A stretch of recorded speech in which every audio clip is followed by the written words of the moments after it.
ठीक है सर, आमदनी परेशान हो रहा है।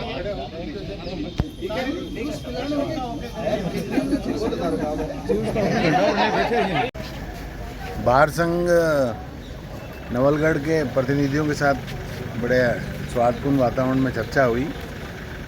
उनके भी पक्ष को सुना गया और हमारे एसडीएम के पक्ष को भी सुना गया और कलेक्टर साहब से डिस्कस करके लास्ट में यही निर्णय निकला है कि ठीक है, एक बार चूँकि अब कह रहे हैं कि ज़्यादा तल्खी का माहौल है, हम नहीं चाहते कि किसी तरीके की कोई बाहर और पीठासीन अधिकारी, हम तो ये मानते हैं एक परिवार के सदस्य हैं, तो एक बार इनको समझाया है और बाहर ने हमारा सहयोग करते हुए और धरने को उठाया।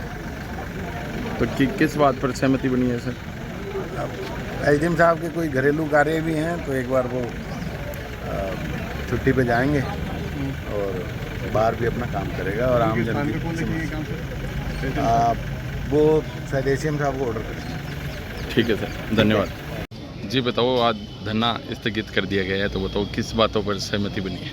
आज जो हमारा जो 20 दिन से जो धरना चल रहा था एसडीएम साहब को हटाने की मांग को लेकर, उस विषय में जो आज इस जो कर्मी कमीशन की जो कड़ी शुरुआत हुई और रास्ता रोकने का जो शुरू हुआ, उसके बाद में हमारे अध्यक्ष जी हैं, जुम्मू बार के अध्यक्ष सुभाषिष पूनिया, पवन जी हैं, सेक्रेटरी हैं, ये आए। उसके बाद में एडीएम साहब, डिप्टी साहब, सारे अधिकारी आए और सबसे बैठ के बातचीत हुई और बातचीत होके जो पुनः बातचीत के जरिए वापस बैठने वाली बात तो बैठी नहीं।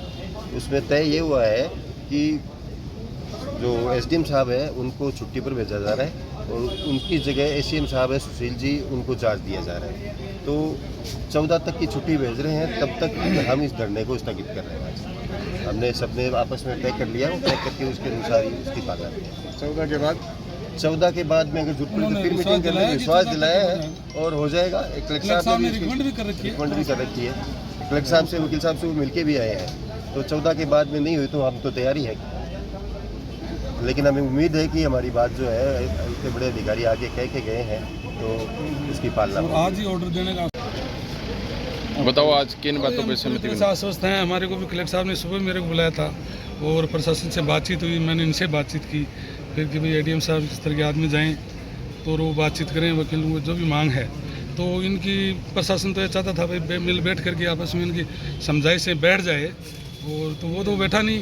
वकील साहब ने कहा नहीं साहब ये तो नहीं हो सकता। तो फिर इनकी जो मांग थी उसी के अनुरूप में, और उनको आज ही क्या कि यहाँ से दूसरे एसडीएम साहब को चार्ज दे दिया जाएगा और वो छुट्टी पर रवाना हो जाएंगे, क्योंकि अर्जेंट में इससे अलावा और कोई ऑप्शन रहता नहीं है। ये एक बहुत बड़ा तरीका होता है कि अर्जेंट सोल्यूशन कैसे निकले, तो इनकी जगह चार्ज दे दिया जाएगा, ये चले जाएंगे और उसके बाद में निश्चित रूप से 14 तक हो जाएगा, वरना तो जो बाकी अध्यक्ष जी ने कहा वो है जी। ठीक है सर, ने हमें समर्थन दिया।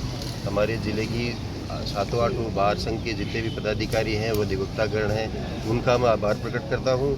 दूसरे हमारे जो स्टाम्प वेंडर हैं, लीड राइटर हैं और जितने भी जो सामाजिक संगठन हैं, उन सब का भी मैं आभार प्रकट करता हूँ। हमारी इस मान सम्मान की लड़ाई में उन्होंने हमारे साथ कंधे से कंधा मिला के लड़ा। हाँ, ये ज़रूर है कि हमारी वजह से कुछ लोगों, आम जनता को परेशानी हुई, उनके लिए भी मैं क्षमा प्रार्थी हूँ, लेकिन परिस्थितियाँ ऐसी बन गई थी, हमारे पास इसके अलावा कोई ऑप्शन था नहीं। हमें इस लड़ाई को लड़ना, मान सम्मान की लड़ाई को लड़ना हमारी मजबूरी थी। हम भी नहीं चाह रहे थे लोगों के काम रुके, जनता को कोई किसी तरीके की परेशानी हो, लेकिन ये परिस्थितियाँ ऐसी बन गई और हम तो ईश्वर से प्रार्थना करते हैं कि भविष्य में इस तरह की परिस्थितियाँ दोबारा नहीं पैदा हो। शहर का, गांव का, विधानसभा क्षेत्र का स्वार्थ जो है आपस में ख़त्म नहीं हो, लोगों के काम नहीं रुके, यही चाहते हैं हम भी। और किसी तरीके का जो लाइन ऑर्डर है हम उसको बिल्कुल ख़राब नहीं करना चाहते। लोगों ने किया, भगवान उनको सद्बुद्धि दे। हाँ, और मीडिया के जो साथी हैं उनका भी हम विशेष रूप से धन्यवाद दे रहे हैं कि हमारी बात को आप लोगों ने आगे तक पहुंचाया, समय समय पे आके हर बात को हमारी को कवर किया, अपने टाइम दिया, तो इसके लिए हम आपका भी आभार प्रकट करते हैं। और जो भी मेरे बोलने में कोई रह गया हो, उन लेकिन डायरेक्ट इनडायरेक्ट हमारा सपोर्ट किया है, उनका भी मैं बहुत बहुत धन्यवाद देता हूँ।